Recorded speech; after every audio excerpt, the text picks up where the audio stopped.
Cybersecurity is not a one-time action, it's a progress. Cybersecurity is massive now, and it's something we absolutely need to really think about on a daily basis, and that's why we're here.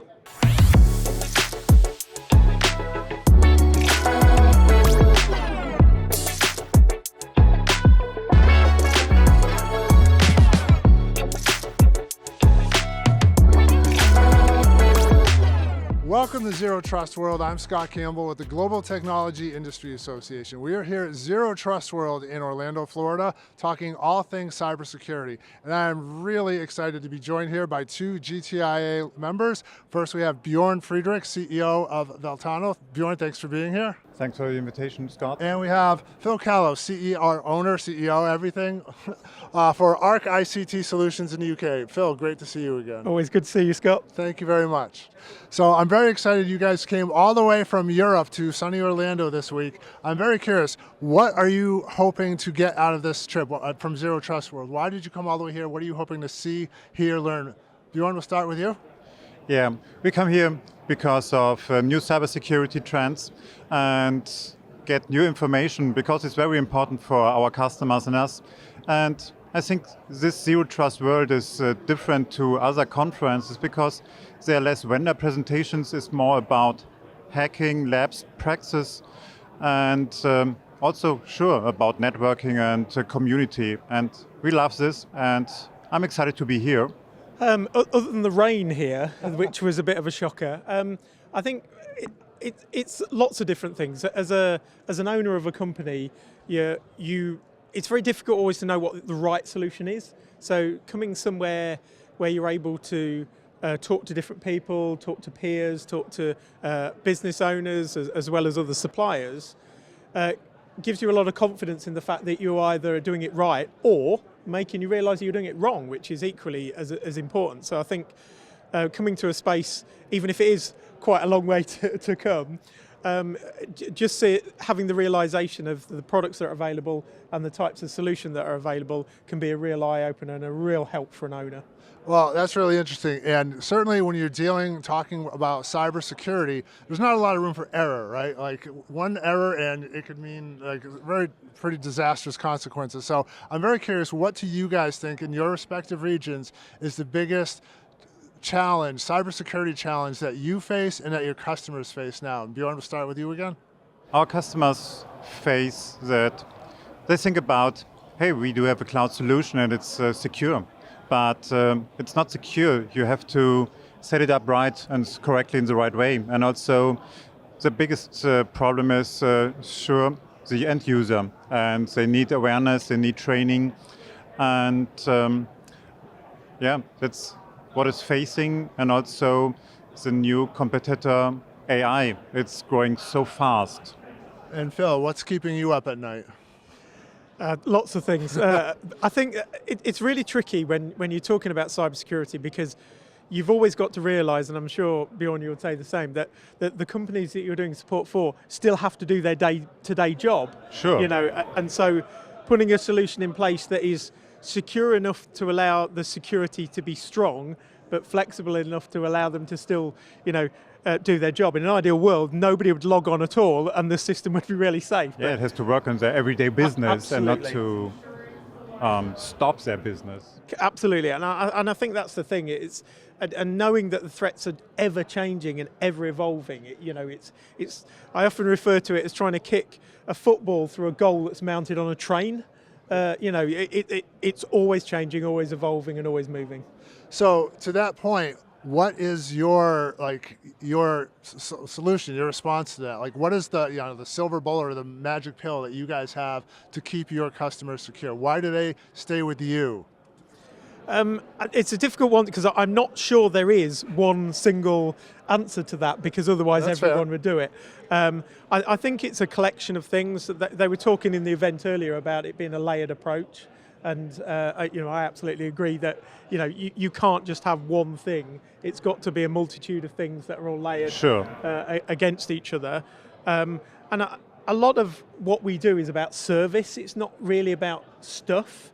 Yep. So if you're able to supply something to a customer and they're buying it from you because of the way that you deal with them and the way that you sort of impact their business. The trusted advisor. Absolutely, Yeah. and be a positive impact on their business. That's often what can make the difference. Okay, and Björn, how about you? So the main part is the communication with the customers, to talk not only to do the security tools to harden their environment and their business, and also to show them the value, why they have to do it, because to protect their business, and then they can earn more money. Yeah, and often it's about sort of realization of what downtime can mean for an organization, and also the realization that we can put all of these tools in place and make it like Fort Knox to get Sure. into. And then one person can open an email on a Monday morning and bring the entire thing to the ground. You can rise the walls so high, you can have the best firewall, the best email security, but then Monday morning the user came, open my email, click on the link, and that's it. Absolutely. Yeah. Well, I told someone earlier, I think their strongest point in the chain, link in the chain, is just as weak as their weakest point in the chain, right? Because all it takes is one weak link in the chain to cause the problem. It absolutely does, and you can do all the best cybersecurity talks with them, and you can do all the different events and training. But if it's that time where they're particularly stressed at 1 o'clock in the afternoon, and the boss is trying to get them to do something quick, and all of a sudden they, before you realise it, that whole security has been bypassed. So. And the customer has to be prepared, because it will happen. We all know there's no 100% security, so it will happen, but it's good to be prepared, so you have your emergency plan, what to do after the attack, after maybe a ransomware attack, to going back live, to be productive, to run your business again. Yeah, I think there's a lot about that, having the confidence to know that, we all buy insurance for our cars, not because we hope we ever need to use it, but to know that when the worst happens, you've got that backup behind you to sort it out in the event of a problem.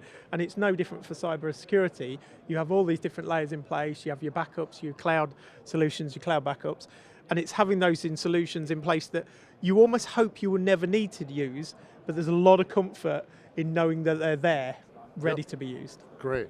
And well, I want to thank you guys maybe on behalf of your customers for all you do to keep everybody safe. And I also want to thank you for all you do for GTIA, the Global Technology Industry Association. Björn, you're on our DACH, Germany, Austria, Switzerland Executive Council, Community Executive Council, and Phil on our UK and Ireland Executive Council. And I just want to ask one last quick question is, what does being on the DACH Executive Council and part of our DACH community mean to you? What value do you get out of it? For me, it's very important, because I love community. We all have a lot of experience, and I love to share it, because when I visit community conferences, I get so much knowledge back, which help me for my business, for my customers, for my technicians, for my employees, everything. So I love this kind of format to giving back. Sharing is caring.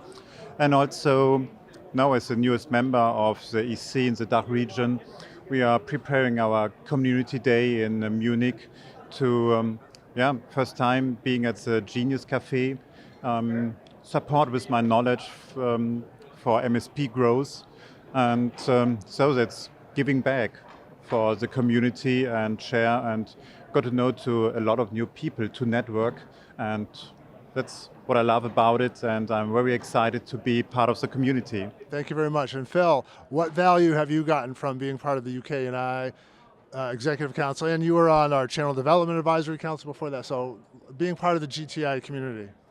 It's been absolutely fantastic for me. Some of it is completely selfish, if I'm honest. There's definitely a raise in profile that you're able to kind of broker a little bit, when you're dealing with suppliers in particular. But I think you've kind of said a lot of my sentiments as well, in the fact that, a wise man once said, a rising tide lifts all boats. Yep. And that's what we're trying to do as a community. Yeah. And the interactions we have with other members, with other people within the community, it just helps you not feel alone. It can be a really lonely place running a company. And some days when you're tearing your hair out, to know that there are other community members there that you can get in touch with who are really willing to, get involved. And, one community member in the UK I was talking to the other day about some contract related bits, and we got involved and I sent him some information, and that's what it all should be, a support mechanism that's really helping the members. Great. So Bjorn, Phil, again, thank you guys very much for being here. I hope you have a great show. And thank you very much for joining us. Again, I'm Scott Campbell with the Global Technology Industry Association.